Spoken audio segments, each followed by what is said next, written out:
Good morning, Spiritual Life Center. Welcome to the SLC Sunday Experience. We want you to know your soul is in the right place at the right time. Oh, look at you're all up and ready to go. So let's sing about them. All right, SLC.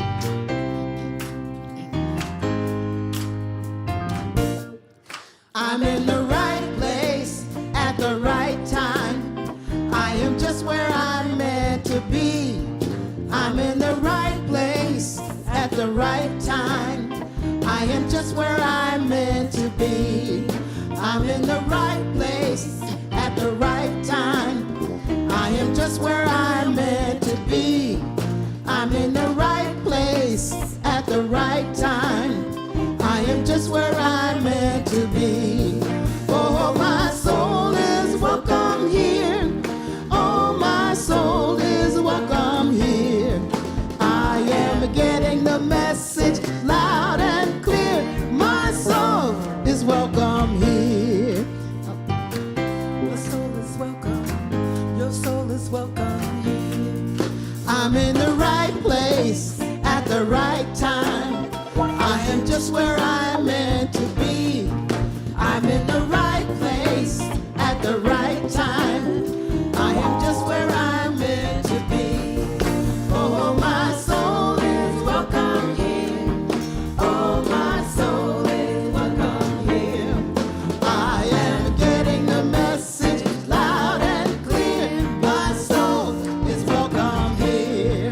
Oh, my soul is welcome here. Oh, my soul is welcome here.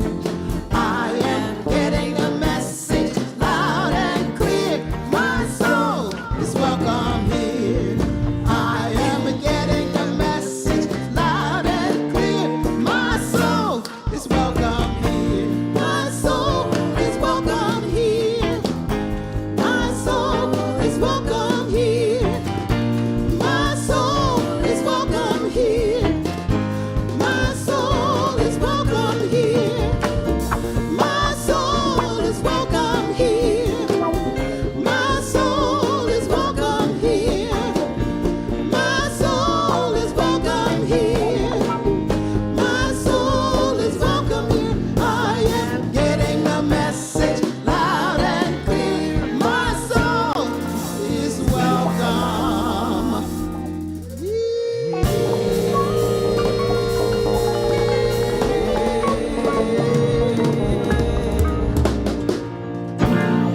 Good morning, SLC, and good morning, Reverend Lisa. Good morning, Reverend Rick, and welcome. We greet you in the name of all that is good, all that is sacred, and all that is holy, and in the warm and loving energy of our community, Spiritual Life Center.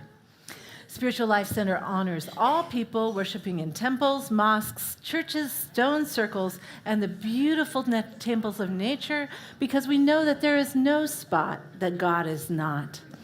And if this is your first time joining us, we especially welcome you because we know that you are not here by accident. In fact, we're all here by divine appointment. Please silence your electronic devices and refrain from flash photography during the service. And today's daily word is appreciation, and the affirmation is, I express appreciation for my many blessings. It has been said that what I appreciate appreciates. The more I give thanks for what I have, the more blessings I will discover. Practicing gratitude in all circumstances helps me realize how abundantly blessed I am. When I remember all the good that God is, more good is revealed to me. Taking a breath, I give thanks for life. Opening my eyes, I give thanks for clarity of spiritual vision. Listening deeply, I give thanks for divine wisdom. With each bite of food, every sip of water, I feel grateful for my body and physical senses. There is so much to appreciate, from the small everyday things to life's most grand events. Giving thanks with my whole heart brings me joy. I practice appreciation for all that I am and all that I have and all that I do. And as that Roman emperor and great Stoic philosopher Marcus Aurelius said, when you arise in the morning, think of what a privilege it is to be alive, to breathe, to think, to enjoy, and to love. Today's daily word is appreciation. Let's go into prayer a moment. Dear Spirit, thank you for our many, many blessings. Thank you for the treasures that we have of time, treasure, and talent to dedicate to really, truly to love, serve, and remember. Thank you for SLC, this incredible spiritual community, which has such a powerful message that, boy, oh boy, is really needed in this world today, not just in Sacramento, but in the world beyond. And for this and so much more, we say thank you and amen and amen. And we're coming up on a very important holiday, Juneteenth, and we've asked Denise Anye to come on up and share a few words with us about it.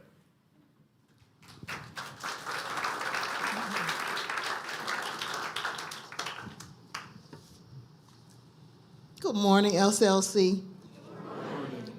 It's so good to be here with you. Thank you, Reverend Rick and Paula Mandella, for inviting me to stand before you.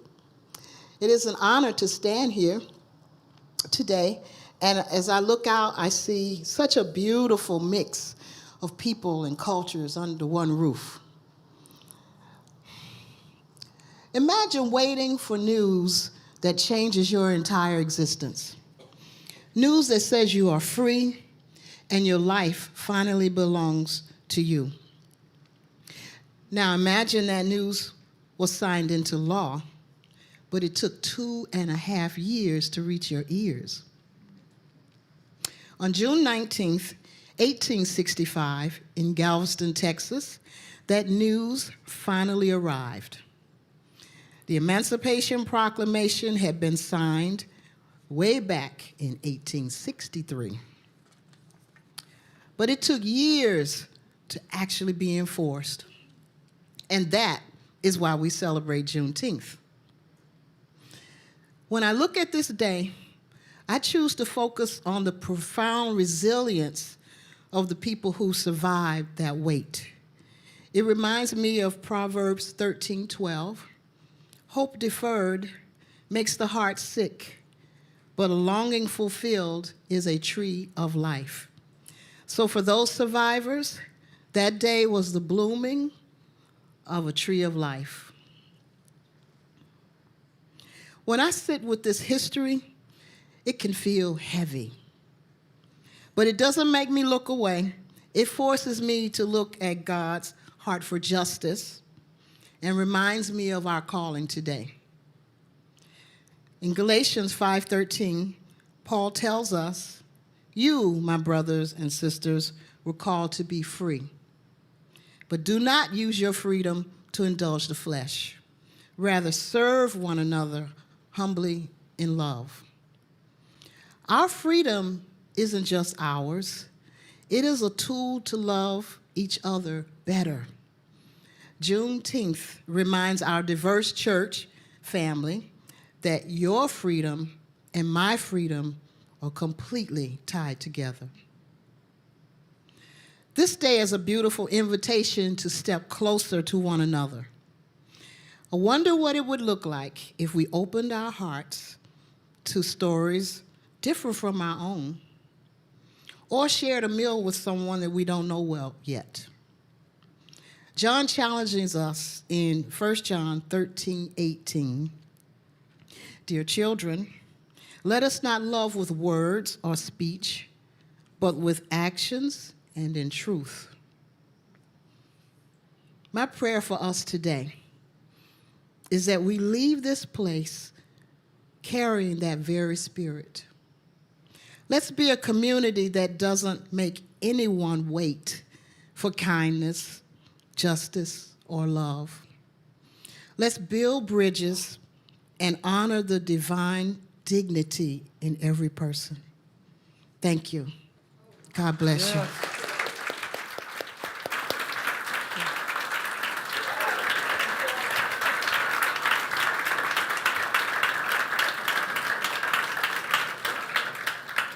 Thank you so much, Denise. And we also say our mission statement, quite frankly, because these are words that remind us of who we've come here to be. Let's say them together. To transform lives, to make a positive difference in the world as we love, serve, and remember. We also remember those 5 basic unity principles. I mean, even if you're a black belt in Buddha's 4 Noble Truths, you're going to wind up sometimes in potholes, or on, as we say, the Watt Avenue of life.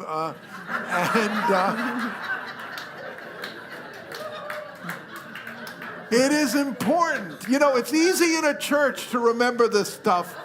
The thing is, you know, when, you know, you're on 60 or 99 and it's moving at a snail's pace, to remember that and to remember these principles then. So let's say them together. God is absolute good and everywhere present. People are inherently good. Thoughts create our experiences. Prayer and meditation are how we connect with God, and we must take action. And you know, there are a lot of churches where essentially their calendar is they have something on Sunday and something on Wednesday. That's not the case here. There is something going on every day of the week which can help you on your spiritual walk. We're not going to share them all, don't worry. But Lisa,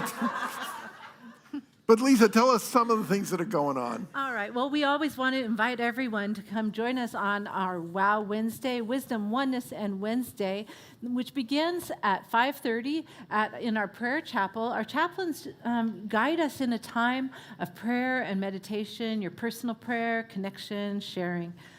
So join us for that, followed by our community meal at 6 p.m. We do ask that you RSVP by Monday, if possible, because even though we don't require that RSVP, it really helps our volunteer salad makers to prepare the meals.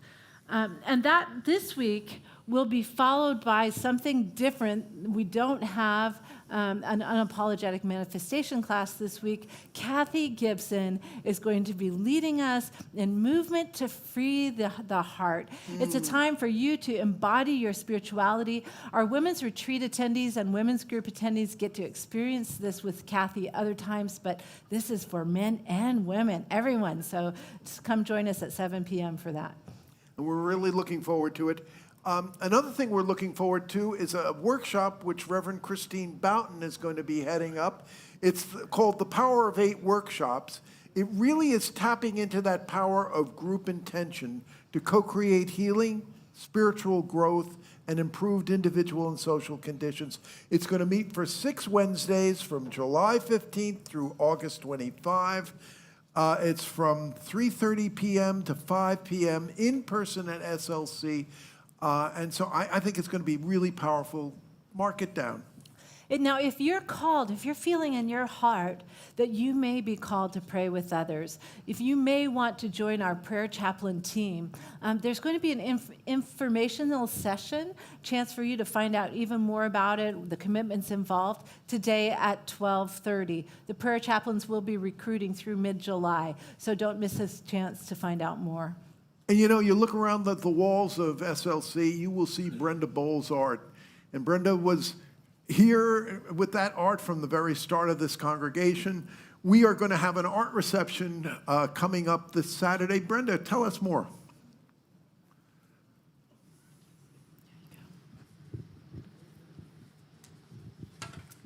Hi, everyone. You know, people are always telling me that they feel my spirit in my paintings, whether it's a landscape, a spiritual painting, or even an abstract. And yes, my abstracts have spiritual meanings in them. And I think one of the reasons why they really want my painting is because I made a mission statement for myself, and I'm going to tell it to you. I paint beautiful works of art that feed the soul and uplift the spirit as I honor and love my God and humbly become his eyes, his hands, and his heart. And I really think that's why people want my paintings.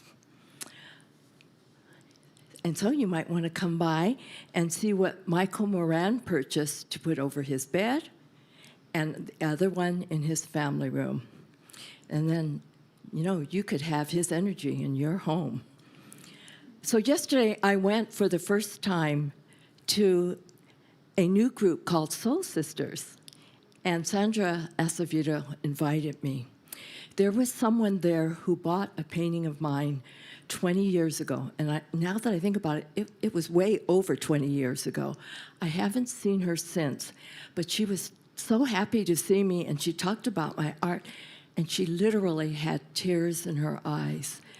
And I get stories like that all the time, how my art can touch people's lives. So anyway, I hadn't seen her for 20 years. So what I'm saying is, I hope you come to my art show this Saturday. And originals are at unbelievably low prices. Everything is greatly discounted. I even have prints as low as $35. And so why am I doing it that low? It's because art really needs to be seen, and it does no good lying in my extra spare room. And to tell you the truth, I want to clear out that room and have that room space again. So it's been over 14 years since I've painted or had a show, ever since I had to come home and take care of my husband who was dying. So I was blessed with a really successful art career. So lucky you. You can have a Brenda Bowles painting at rock bottom prices. But please don't tell my collectors because they paid a whole lot more. And then P.S., anybody who buys an original painting can have a free print. So I hope you come, because prints also are good for gift giving. Thank you. Thank you, Brenda.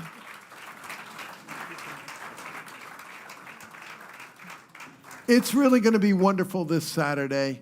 So come to Brenda Bowles' art reception. Also, Mary Mancina, we have a report from the board.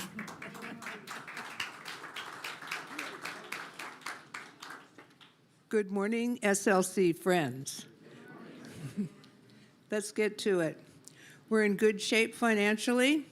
Some of our congregants changed from monthly donation to a yearly donation, and we had an unexpectedly high participation in Ken Daigle's manifestation class. Overall, along with the community's generosity in other areas, SLC's projected overall deficit for 2026 has been reduced by more than half. This is good news. And we have faith that it's going to be totally reduced. The board appreciates the need to follow up on questions congregants asked at the end of our community meeting. There's a lot of interest in SLC returning to monthly cash gifts to nonprofits. After much discussion, and regardless of our improved financial well-being, we have determined that our financial situation is still not stable enough to justify reintroducing this practice on a monthly basis. However, we are considering that we look at doing a one-time tithe or gift at the end of the year. There was also a question about reinstating something like the online platform Mighty Networks so members can communicate with one another. Due to the high cost of platforms like this, it was suggested that there is already a Friends of SLC group on Facebook, or that other Facebook groups can be formed at no cost. Of course, you have to be on Facebook to The bulletin board in the courtyard can also be used for community posting. There is a need for volunteers in various areas. Many of you already are committed volunteers, so a volunteer recognition event by the ABC Committee on August 2nd will kick off a month of exploring our spiritual gifts and ending with a volunteer fair, in which you can find out about all our different and wonderful committees. And if you'd like to volunteer for one or more of them, you can determine which one might be a good fit for you. ABC is having a pool party at Claudia Norton Tolbert's house on August 26th to celebrate Rick's first year as minister.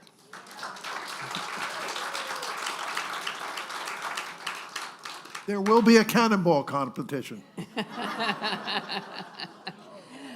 Our board members are busy preparing for the gala auction and assigning roles. Save the date, though, for the Light the World Gala, September 18th, Friday, 2026. Last thing, if you're interested in attending a board meeting, there will be 2 more open board meetings this year.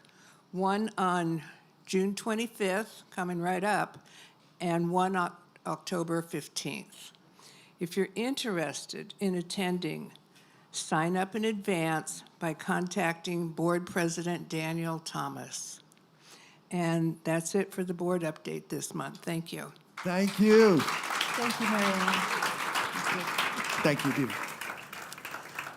So I just wanted to draw attention to a couple things that we didn't mention. That is that Brenda is very generously giving a large portion of her artwork sales to SLC. So it's just Thank really you. beautiful. And although the reception is on Saturday, some of her art will be also available to view in the chapel next Sunday. There are many things that foster transformation in our lives, and prayer is such a wonderful opportunity for transformation. So we have, our prayer chaplains are available to pray for you, for your personal prayers in the courtyard before and in between services and after service. And they're also, they're available to give you a monthly call, the same chaplain every month. So please sign up. Go to their table and sign up for your monthly calls. You can find out what's happening at SLC by looking at the wall in the lobby, or you can sign up for events at the hub. And we also have most of what we have going on at SLC on our website, slcworld.org. And we come here for so many reasons, but one of them is for connection. So let's share that connection with each other right now.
All right, let's stay standing. Let's sing a song together.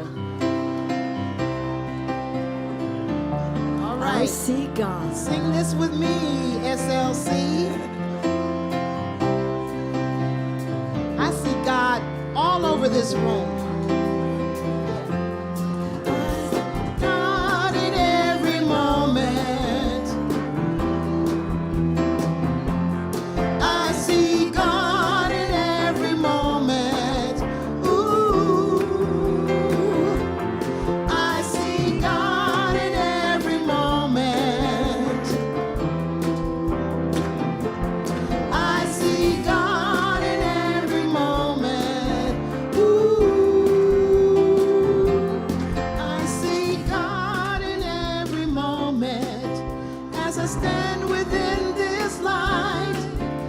There's a newness in me rising to an ever greater height. And won't you join me on this journey, rising to your greater self? And we can fly away together into healing, into health, into our healing. I see God in every moment. I see God in every moment. Ooh, I see God in every moment.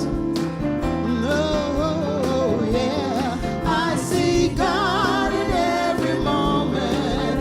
Ooh, I feel God in every moment. Though I'm standing in the dark, there's a struggle in me stirring, just trying to find some part of love that ties us all together and making real some deeper truth. And we dive into our freedom, into me, into you, into our freedom. I feel God in every moment. Yeah, I feel God in every moment. Ooh, I feel God in every moment, every moment. I feel God in every moment. Ooh, I see God. I see God in every moment. Yeah, I see God in every moment. Ooh, I see God in every moment. Oh, yeah, I see God in every moment. Ooh.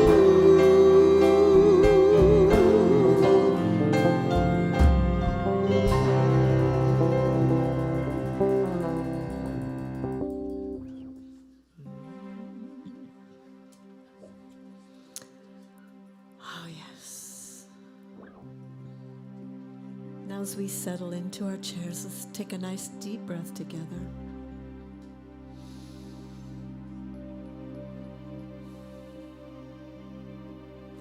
Let's prepare for meditation first by speaking our vision statement together.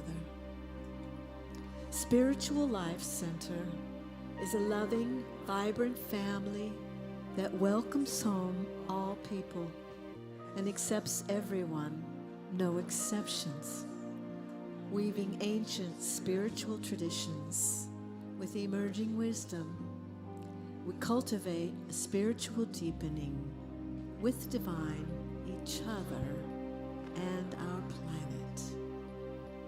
And we open our hearts to be in the light.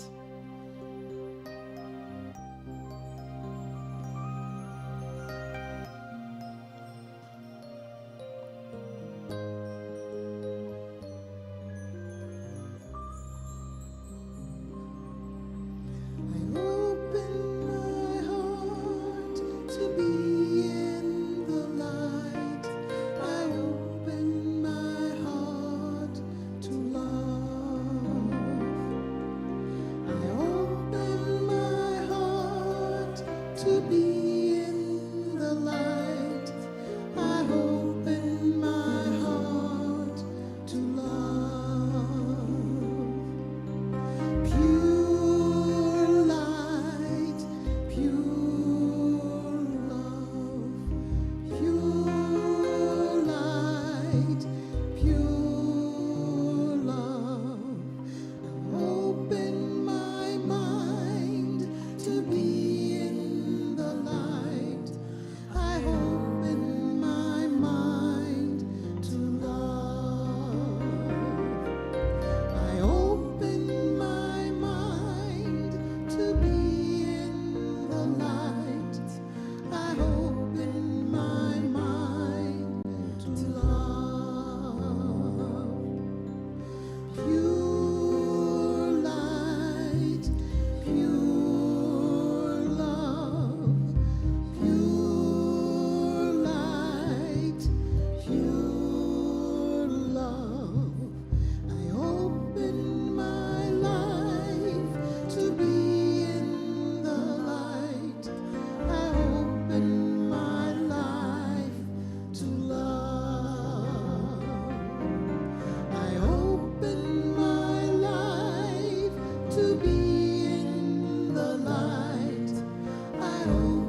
pure love, pure light, pure love. I open my heart to be in the light. I open my heart to love. I open my heart to be in the light. I open my heart to love.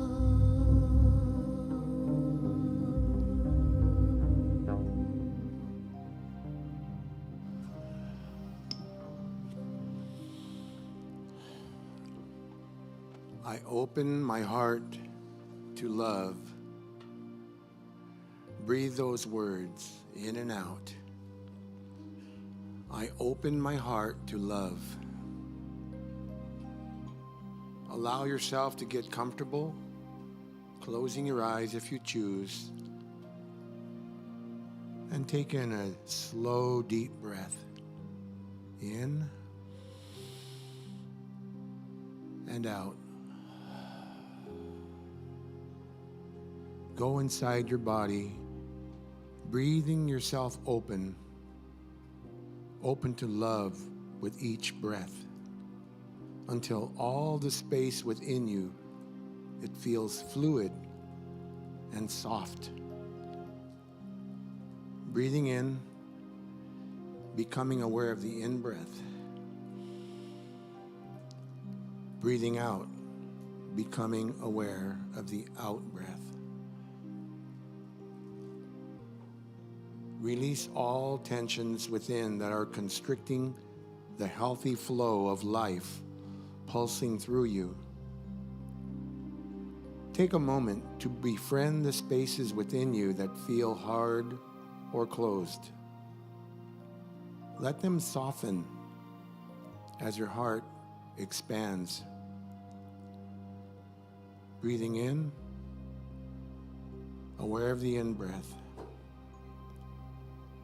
Breathing out, aware of the out-breath. Your heart becoming softer. Be brave enough to step a little bit out of your comfort zone.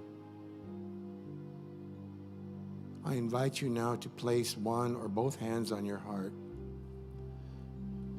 and speak this softly to yourself.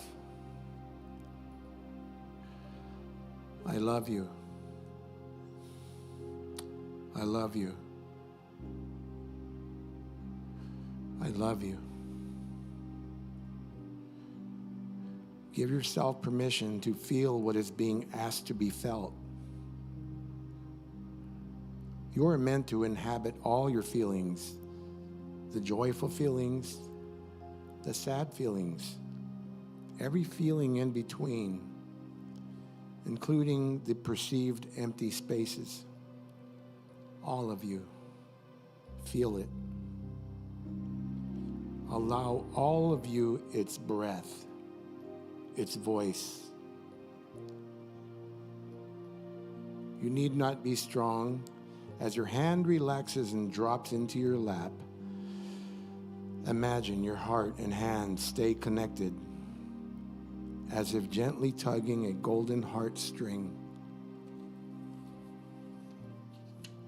I love you. I love you. It is in softening that you will find freedom. Open your heart to love in the silence.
As you return to the present, allow your heart to remain wide open.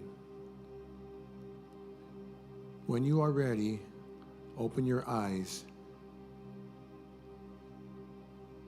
Take in a deep breath and let it go with a sigh.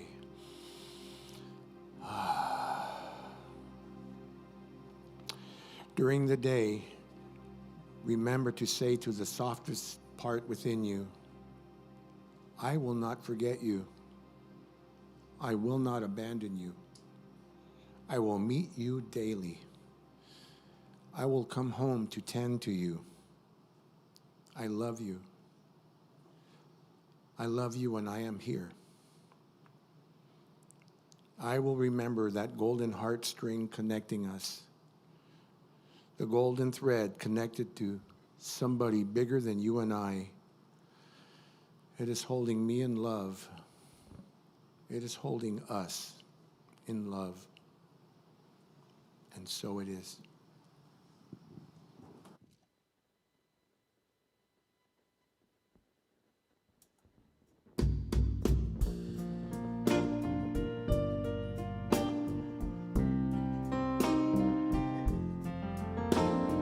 Who made the mountains? Who made the trees? And who made the river flow to the sea? And who sends the rain when the earth is dry? Somebody bigger than you and I, who makes the flowers bloom in the spring, and who writes a song for the robin to sing, and who hung the moon in the starry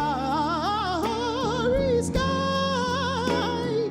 Somebody bigger than you and I. God lights the way when the road is long and keeps you company. Oh, with love to guide you, walking beside you, just like he walks with me. When I am so weary, filled with despair, who gives me courage to go on from there, and who gives me faith that will never, never die. Somebody bigger than you and I. Somebody bigger than you and I.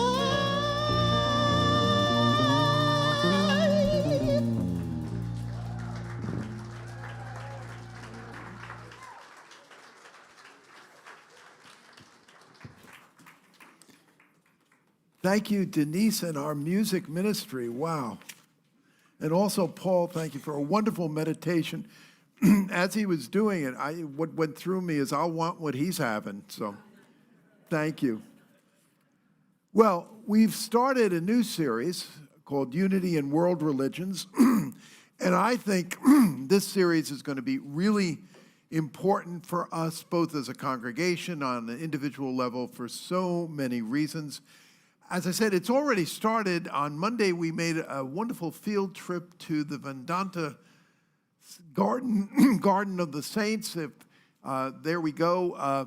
There, Swami Papananda let me say to you, when you have to say something in Sanskrit or Hindi, say it quickly, because it will cover 90% of your mispronunciations.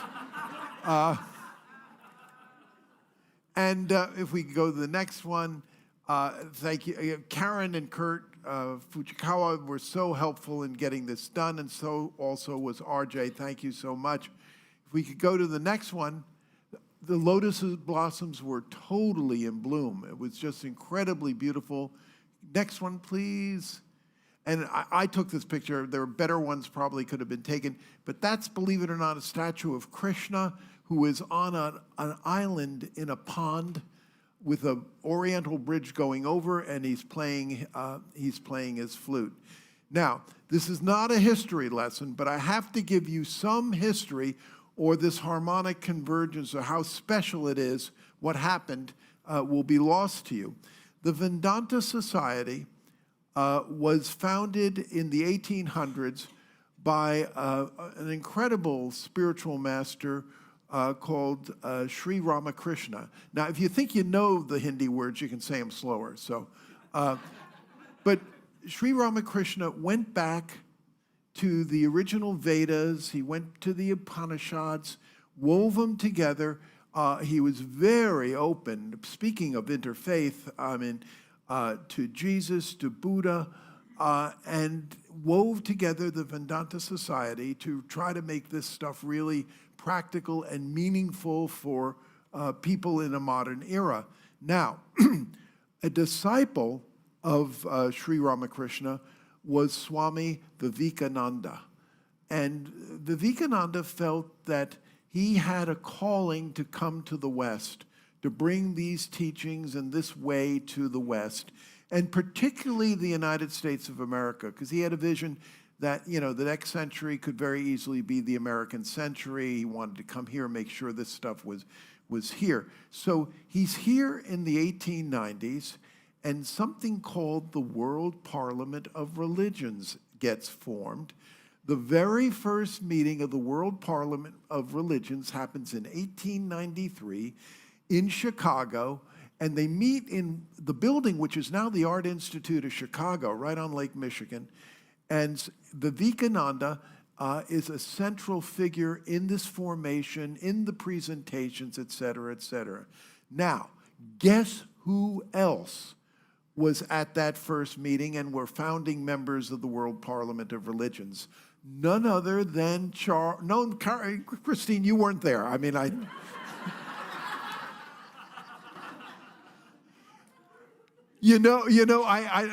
asked my mother when I was a little kid if she grew up in a log cabin like Lincoln. So I mean, but no, it was Charles and Myrtle Fillmore. Charles and Myrtle Fillmore were there, and they were so blown away by Vivekananda. And whoa, you mean it's not just Judeo-Christian scriptures. And that's how that all the Eastern spirituality, which they became interested in, started to flow in. So isn't it interesting that we're starting this series with the Vedanta Society, Charles and Myrtle Fillmore in 1893 in Chicago. I mean, harmonic, you couldn't ask for a better harmonic convergence. Now, this is, the other is that when I was on the board of my old home church, Unity of Fairfax, outside of Washington, D.C., we had a new wonderful minister come named Reverend Russell Highland. He's still there. He's a wonderful, wonderful guy. And one of the board members at the first meeting says, well, it's the summer months, and summer is doldrums, and you can't expect much. And Russell said, God bless him, he said, I'm not going to affirm that. I affirm that summer is the growing season. And believe me, you go get a copy of what's happening for Unity and World Religions. This is going to be the growing season at SLC. I mean, it's not just Sunday talks. Not just Sunday talks. We are going places and doing things. The mosque, remember the mosque that when we didn't have a home, the mosque that took us in for Easter? We're going to be going, and they're going to be hosting us. Their imam will be there. We're going to a wonderful conservative Jewish temple, and so we're we're going to visit a Sangha. We're making field trips, but we're having a yogi coming to us. My goodness, Karen Drucker is coming here as part of this to lead a kirtan here. This is exciting. This is so much is going on, and summer is really going to be the growing season for SLC. But beyond that, I think this is not, this interfaith stuff. It's not the flavor of the month for us. It is who we are. It's who we are and who we have been. And you know what? I think every once in a while to take renewal of vows is important. Now, and part of this, you can view it almost like a renewal of vows. My late wife, Debbie, came to me. We were almost married 10 years, and she said, I'd like to go back to, let's go to Unity of Fairfax and have them do a ceremony where we renew our vows. I was thinking, oh my God, yeah. But, and I want you to know, when Debbie was alive, I always got the last word in. So I looked at her and said, yes, dear. And we had this renewal of vows. It was a few months later that we learned about her first bout with cancer. And so these renewal of vows are important, and I think it's important for us as a community to take, as it were, this renewal of vows. But there's even a more important reason for why we're doing this and what we can get out of this. I remember when I was the senior minister at Unity of Roanoke Valley, a gentleman came up to me, a very intelligent, bright gentleman, active in the congregation and all that, and he said to me, Reverend Rick, it's, how can I put it? It's not just that we're going through crises and turmoil and this and that and conflict and things are happening which, who in our lifetime thought we would see and da da da. And every time you think it can't get any lower, then it keeps on, it goes even, it goes even lower and he says to me, and the hard part is, there's no North Star to guide us. We don't have any North Star to guide us. We're like in a boat which doesn't have a rudder. There's nothing we can steer with. And I looked at him, I said, oh no, oh gosh, no. There is a North Star. We are in a boat which has a rudder. We can steer it and make a difference. And I love it how the Dalai Lama says, if you think that because you're small, you can't make an impact, go into a sleeping bag with a mosquito.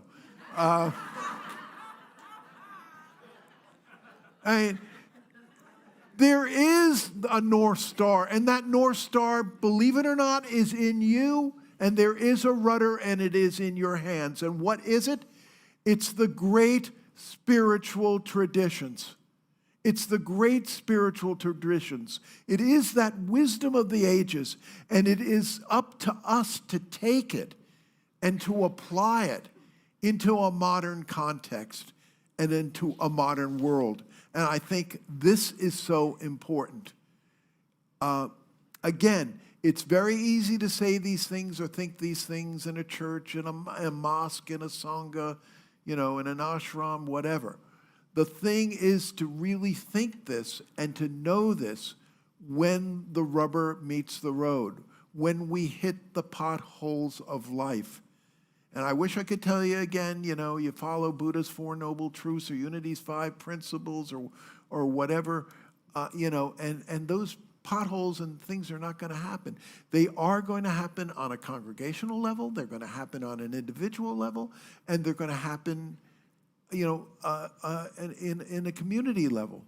But again, to be able to go back to that North Star and that what Aldous Huxley, and I'll get to it in a moment, calls the perennial philosophy, is so important. Now, I'm going to talk about 4 books.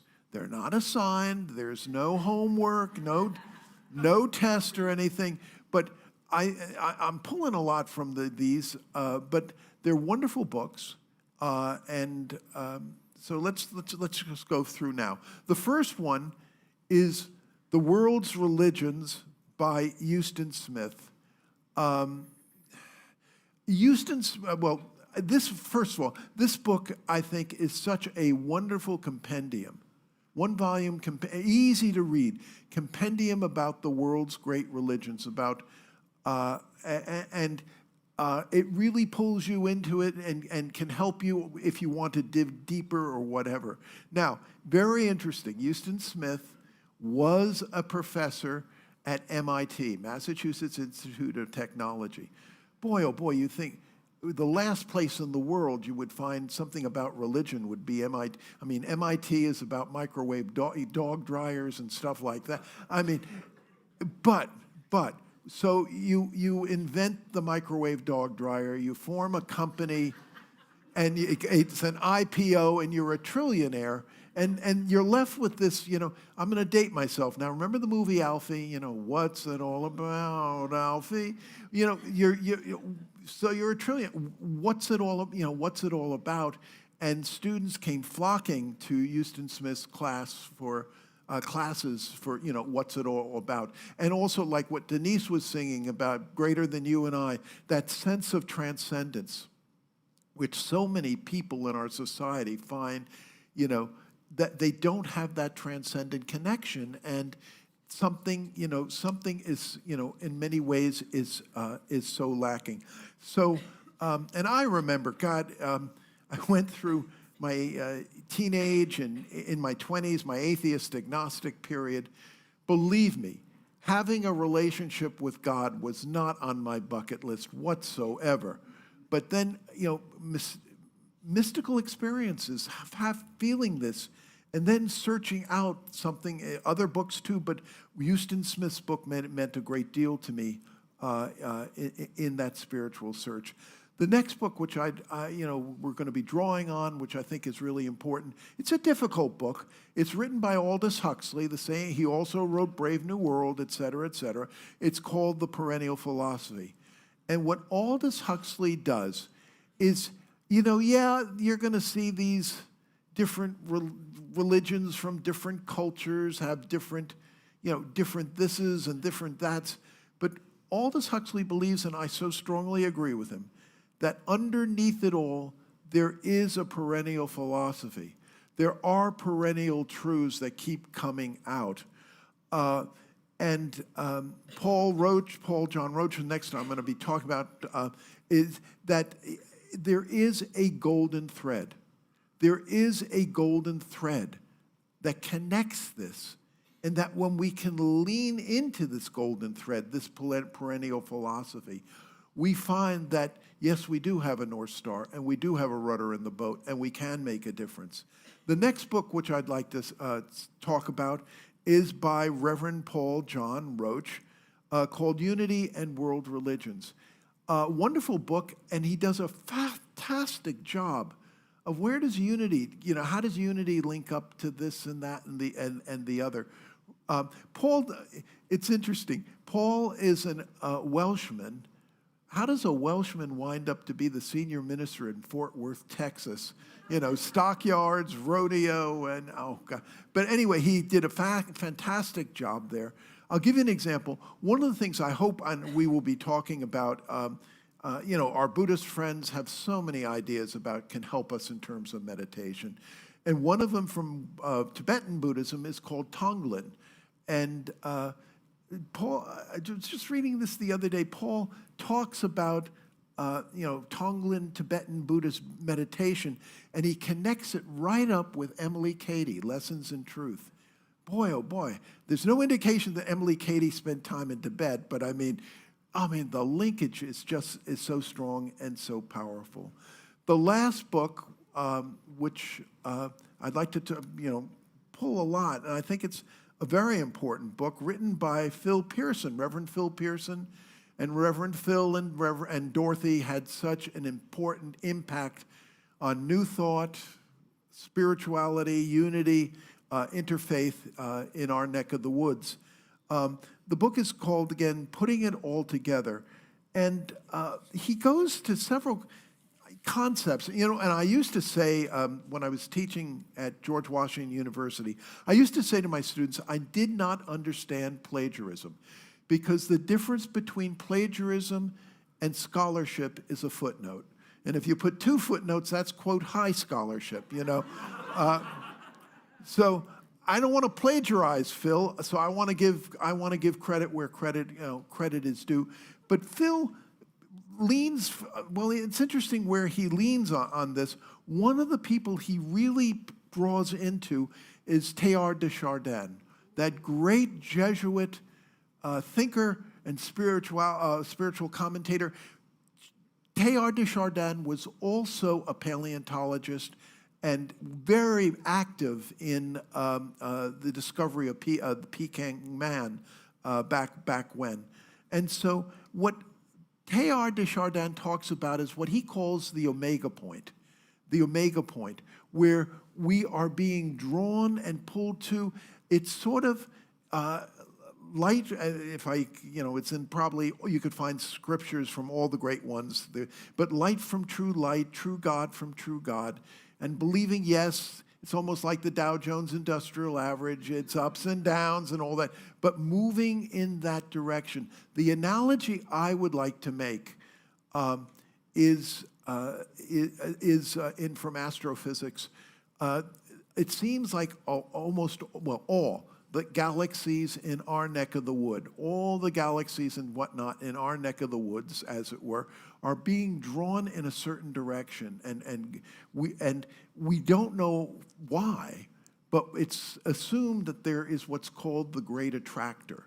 The great attractor is attracting all this, moving in that direction, and we know next to nothing about what the great attractor is, et cetera, et cetera. But again, think of this almost in spiritual terms, an omega point, being pulled to that light, true God from true God, and moving in that direction. And Teilhard says, quite frankly, God works through evolution, so get over it already, The other that Phil moves into is what's a form of what's called inflation theory.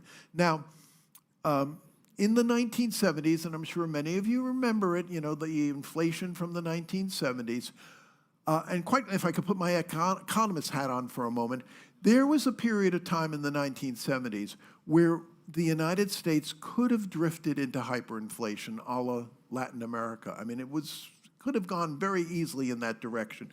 Fortunately, it didn't. But it's interesting, there were a lot of inflation theories in other disciplines during the 1970s. One was in astrophysics, and it's widely accepted now that after the start of the Big Bang, there was a period where there was really rapid inflation, and which then it stopped as rapidly as it was for this period, but that a lot of things that we see in the universe were caused by this rapid inflation. The other is, and here's where Phil Pearson really comes in and starts talking about this, in the area of human consciousness. Now, evolution a la Darwin tends to be very slow, a slow process. But the feeling of this group is that, and a lot of it's anthropologists and also the hard sciences too, that there was a period of time where in Homo sapiens, in our ancestors, there was a rapid expansion of consciousness and our abilities in terms of consciousness. Some have theorized, well, there was some sort of dramatic change in the hardware. Others, and probably the majority opinions, and I'm more or less, I think I lean this way, it wasn't so much a change in the hardware, but somehow the software changed. And we were able to do things which we couldn't do before. And the basic way this showed up was in the area of linguistics, that our linguistical abilities just rapidly, really, truly increased. Interesting. Artificial intelligence. What's making these models go? They're large language models. Again, linguistic ability coming in, and you see this expansion. So anyway, what Phil says, as this consciousness expanded, it had benefits. But it also had costs. What were the benefits? Let's remember that there was a period of time where we weren't the only hominids on the planet.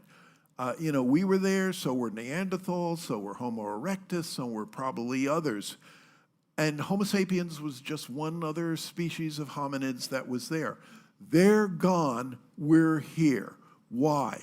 Well, a lot of folks would agree with the theory that as our linguistic abilities improved and we were able to communicate. When you had the royal rumble in the jungle, as it were, the Neanderthals still could only communicate within a small clan, and they showed up probably with 50 warriors or 50 fighters with pretty antiquated, relatively speaking, weapons.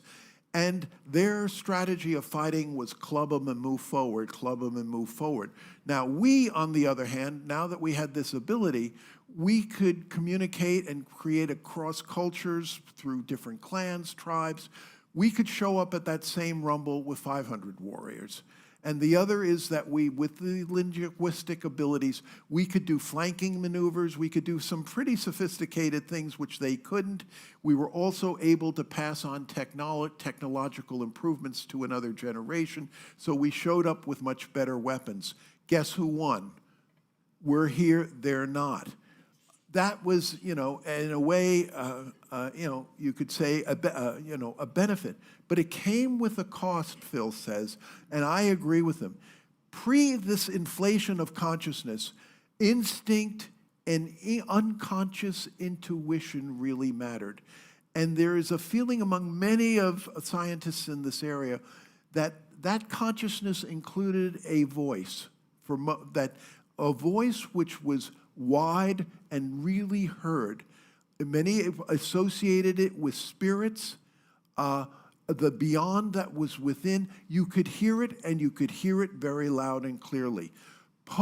Inflation, after that, Homo sapiens now rely on much more on reason, on intellect, and while it has many benefits, that voice became far less and much muted, to the point of even if you go into the into the Bible, you're finally winding up with even the great like Elijah. What does he hear? He hears only a still small voice, hard to hear. Paula Mandella one time said to me, if there was an anthem for SLC, it would be to love, serve, and remember. Remember the lyrics. Why have we come to earth? Do you remember? It's sort of distant. Why have we come to earth? Do you remember? Why have we taken birth? Why have we come?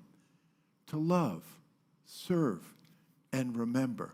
It's almost as if, again, we've sort of half forgotten it. And during our daily lives, a lot of times, we do forget it. Reverend Phillips says that by studying the world's great religions, by seriously engaging with them, we can remember that voice. We can make it truly the North Star in our lives, and we can remember that we have a very powerful rudder in our hands. And where we steer our boat really, honestly, truly does matter. It so reminds me of that child's book, The Polar Express. Remember, the kid's probably sleeping. He dreams of a railroad right out front. He gets in it, and it goes to the North Pole, and there's Santa. The first gift of Christmas, who's going to get? And he's the chosen, and Santa goes to the harness. He clips a bell. He gives the bell to. I think his name was Sam or whatever. The first bell, he gives it to Sam. Sam puts it in his pajama pocket. He goes home, and when he gets home, he takes it out, but he finds there was a rip in his pocket, and the bell fell out, and he doesn't have the bell. He goes to sleep. He wakes up in the morning, and there's a gift from Santa. He opens it up, and it's another Christmas bell, and Santa writes, "Make sure your pajamas get sewn," And then at the end of the book, what was a little boy is now an old man. He says, at first, people, all my kids could hear the bell, but as they grew up, one by one, they stopped being able to hear the bell.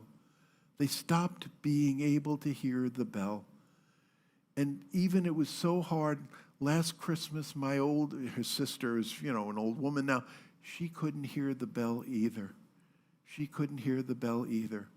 So I say, let's use this series on unity and world religions to hear more clearly that Christmas bell, that shofar, which is a ram's horn blown on the Jewish holiday of Rosh Hashanah, that bass horn from Tibetan monks as it is blown, that harmonium accompanying a Hindu chant session, that flute dancing with Sufi mystics and whirling dervishes, that drum beating at a North American powwow, that bird song at a Zen garden, that waterfall at a Taoist stream, that choir singing at a World Parliament of Religions gathering, and that little girl and boy just singing for the joy of being alive and in the hope that there is infinite possibilities that can be accomplished. Yes, there is a golden thread. There is a perennial philosophy. There is a North Star. There is a rudder by which we can steer our boats. And despite it all, and maybe even because of it all, you know what? It's so great to be alive. Thank you, and God bless. Namaste. Namaste.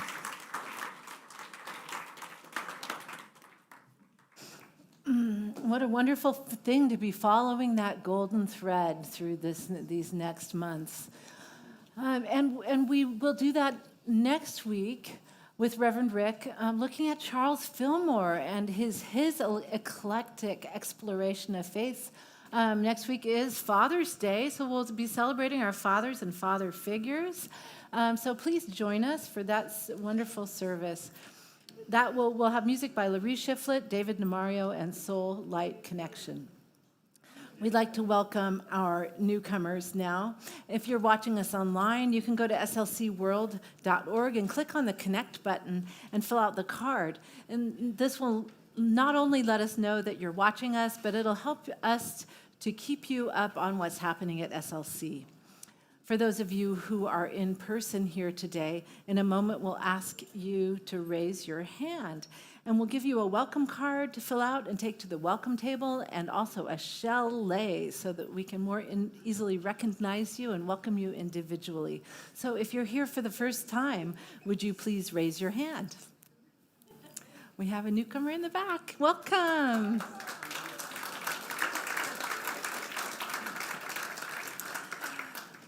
Now we have an opportunity to help support Spiritual Life Center. We can do that by texting SLC Love to 44321, or use the QR code, which is in the back of the seats there. That'll take you right to our donate button on our website, or you can go directly to our website and click the donate button there. You can also mail in your love offering, because snail mail still does work. And if you're online and want to spread this consciousness we have at SLC, please click like or comment or share or subscribe, and that'll help us keep this wonderful energy going. And now let us say our offering blessing together. Divine love, as me, blesses and multiplies all that I am, all that I have, and all that I circulate. Thank you, God. Well, Karen Drucker, she has a wonderful take on that golden thread, so I hope you'll join in with us on this one. 1, 2, 3, 4. My religion is kindness. My church is nature. My God is a feeling that lives deep inside. My job's to be conscious. And my path is forgiveness. My religion is kindness, and I practice it every day. Everyone has a story. Everyone's had pain. When we strip away our mask, we find same. And those little things we say and do that can mean so much. It's a smile, a connection, a simple love and touch. My religion is kindness. My church is nature. My God is a feeling that lives deep inside. My job's to be conscious. My path is forgiveness. My religion is kindness, and I practice it every day. Today I'm gonna ask myself, what more can I do to be a radiant child of God and let my love shine through? I'm gonna be my part, share my love, and give it away. I'm gonna share my joy, share my love, give it boundlessly. My religion is kindness, and my church is nature. My God is a feeling that lives deep inside. My job's to be conscious, and my path is forgiveness. My religion is kindness, and I practice it every day. Yeah.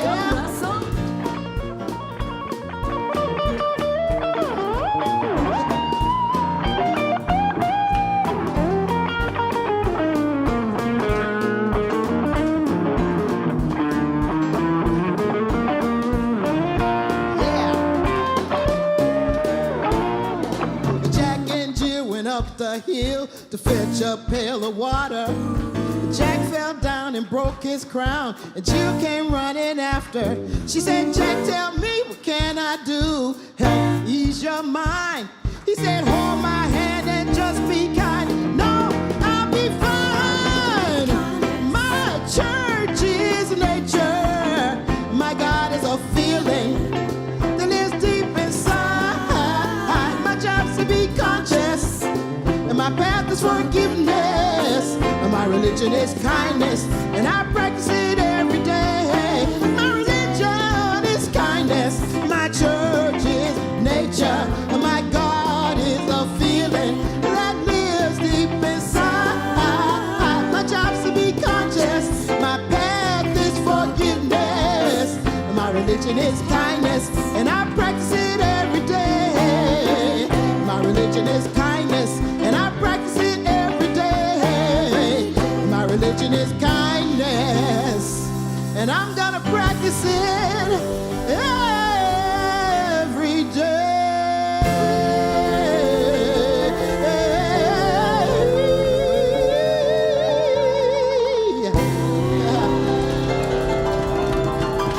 Yeah.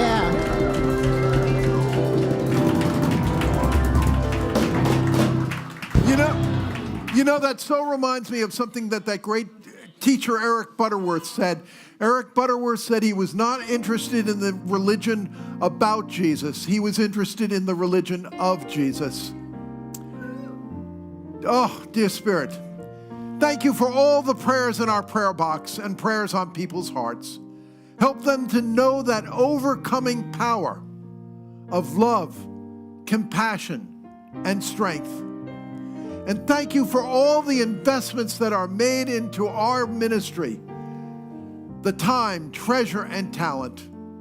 And for all of this, we say thank you and amen and amen. Now, we're going to say the prayer for protection in a few minutes. Then we're going to sing the peace song. There's going to be wonderful music closing out the service. But come join us in the courtyard for fellowship. So we look forward to seeing you after the service. So let's say that prayer for protection. The light of God surrounds us. I am the light of God. The love of God enfolds us. I am the love of God. The power of God protects us. I am the power of God. The presence of God watches over us. I am the presence of God. Wherever we are, God is, I am, and all is well. And now the peace song.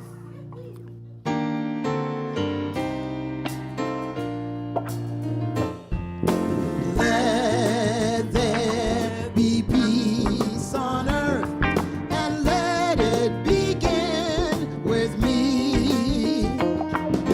Let there be peace on earth, the peace that was meant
you.